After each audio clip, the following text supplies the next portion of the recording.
বোন এই দেখ, এটা আমার বাবার কবর। বাবার কবরটা তাড়াতাড়ি খোঁড়, দে বার কর বাবা।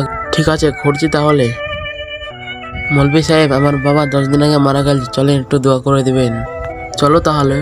বোন এই দেখ, বাবার পা পেয়ে গেছি। তাড়াতাড়ি খোঁড় দে, বাবাকে বের কর। আরে আমাদের ভাই এখানে আসছে। বোন তাড়াতাড়ি করে লুক্কা পড়। পুলিশ সাহেব, এই দেখো আমার বাবার পা। কেউ কবরটা কোনদিন খুঁড়তেছি, তাড়াতাড়ি লুক্কা পড়, তাহলে ওটাকে দেখা যাবে। চল ভাই, তাড়াতাড়ি খুঁড়ে নে।